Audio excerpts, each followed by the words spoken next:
तनख्वाह लागत महीना में मिले नहीं, और अगर तनख्वाह मिले थी तो फिर वो तनख्वाह के जैसन सेवा करे चाहिए वो हिसाब से जनता के सेवा हो नहीं। जब आवेदन मिले और कई दिनों से सुनत रहे ना हम कि जिस तरह की यहाँ समस्या है, जिस तरह से यहाँ के लोग परेशान हैं, railway Lalitpur Singrauli rail line बहुत पहले स्वीकृत हुई थी जो रीवा तक कांग्रेस सरकार पहुंचा पाई थी, आगे का चल रहा था, पर अच्छा है जनप्रतिनिधियों ने प्रयास किया, हम सब भी विकास में सहभागी हैं, साथी हैं, पर इस तरह का विकास हम लोगों ने नहीं देखा कि जो पैरवीकार है, सबसे पहले पैरवीकार जो भारतीय जनता पार्टी के जनप्रतिनिधि हैं, रेल लाइन कहां से जाएगी और कहां हम कितनी जमीन खरीद लें, सबसे पहले तो उन्होंने व्यापार किया, खुद व्यापारी बन गए। जो विधायक है, सांसद है, वो खुद व्यापारी बन गए, खुद उन्होंने अपना मुआवजा तो स्वीकृत करा लिया मनमाने ढंग से। अगर वो असिंचित जमीन थी तो सिंचित का बनवा लिया, पेड़ पौधे नहीं थे पेड़ पौधे भी जुड़वा लिया, अगर कच्चा मकान था तो पक्का का मुआवजा दोगुना बनवा लिया। पर जो असली किसान था, जो वाकई परेशान है, जो गरीब है, निरीह है, आज वो परेशान है। आज वो इस बात के लिए परेशान है कि अगर उसकी जमीन गई है तो हमारी जमीन मत उजाड़ो, फसल लगी है, पहले हमारा मुआवजा दे दो, हमें जीवन यापन की व्यवस्था बना दो, उसके बाद हमारी जमीन उजाड़ो। पर क्या बताएं, इस सरकार में ये अधिकारी कर्मचारियों की भी गलती नहीं है, हम नहीं मानते इनकी गलती है, गलती सरकार की है। हम भी 15-16 महीने मंत्री थे, पिताजी लोग कई साल मंत्री विधायक थे, हमने कभी ऐसा राज नहीं देखा।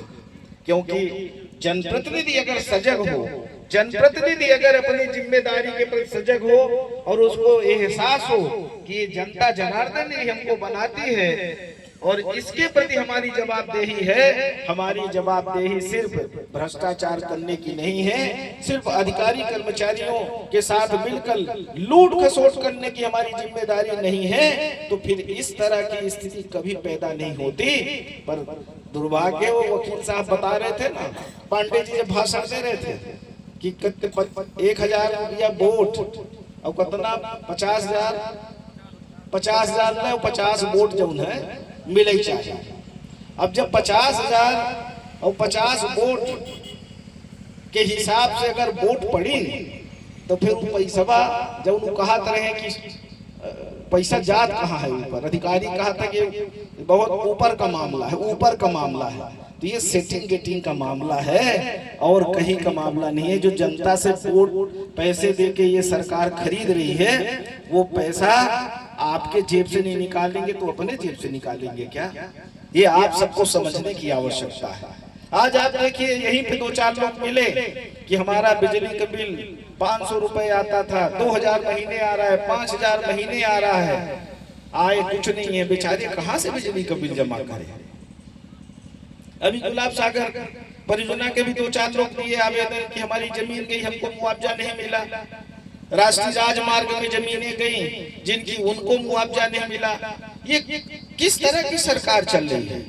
हमारा तो जिला प्रशासन से, अधिकारी कर्मचारियों से हमारा निवेदन है, यहाँ के एसडीएम साहब से, तहसीलदार साहब से, कलेक्टर साहब से निवेदन है कि जिन किसानों की जमीन गई है, जब तक उनके खाते में सही आकलन कराकर उनके खाते में, किसानों के खाते में राशि नहीं जाती है, तब तक किसी की जमीन उजाड़ने का काम नहीं करे, उस पर तत्काल रोक लगाई जाए, तत्काल रोक लगाई जाए। सबसे पहले आकलन कराइए कि कहाँ किसकी सिंचित है, किसकी असिंचित है, कितनी जमीन गई, किसी का आपने खसरा बदल दिया। ये जो खेल चल रहा है, ये खेल ठीक नहीं है।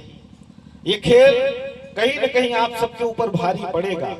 हम बहुत सोच रहे हैं, हमको लगता है कि बहुत होशियारी का काम कर रहे हैं, हमने बहुत पैसा बना लिया, पर ईश्वर से भी डरिए, भगवान है, यही है भगवान और कहीं नहीं, ईश्वर है। अगर हम अच्छा करेंगे तो अच्छा प्रकट होगा, हम बुरा करेंगे तो बुरा भी यही आपको भी भोगना पड़ेगा, हमको भी भोगना पड़ेगा।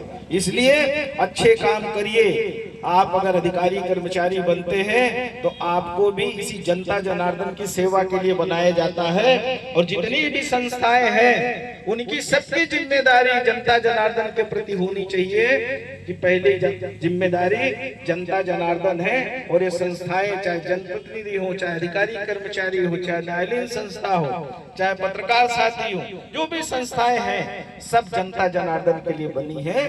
इसलिए अगर जनता को परेशान करेंगे, किसान परेशान होगा, गरीब मजदूर परेशान होगा, तो इनकी बद्दुआ लगेगी और भोगना पड़ेगा। इसलिए जो भी हमारे यहाँ से चुन के भाजपा के प्रतिनिधि हैं, चाहे विधायक हो, सांसद हो, उनकी जिम्मेदारी भी बनती है कि हम जो अन्याय अत्याचार हो रहा है अधिकारियों से चर्चा करें, उनको डांट फटकार लगाएं, कैसे ये गड़बड़ हो रहा है, कैसे लूट खसोट मची हुई है। पर दुर्भाग्य है चोर चोर मौसेरे भाई वाला मामला है। ये ऊपर से ही खेल जो चल रहा है, जो एसडीएम साहब लोग बोलते हैं, इसमें कहीं ना कहीं सच्चाई तो है। ऊपर और कौन है? ऊपर जनता का चुना हुआ जनप्रतिनिधि तो होता है, और जनता का चुना हुआ जनप्रतिनिधि अगर भ्रष्ट हो जाए तो फिर इसी तरह की दुर्गति दुर्दशा होगी। आज यही आलम पूरे देश में है। आज हमारा संविधान खतरे में है, संवैधानिक संस्थाएं खतरे में है। संविधान को लिखने वाले, बनाने वाले लोगों के बारे में लोकसभा में किस तरह का बयान दिया जाता है, देश के गृह मंत्री बयान देते हैं।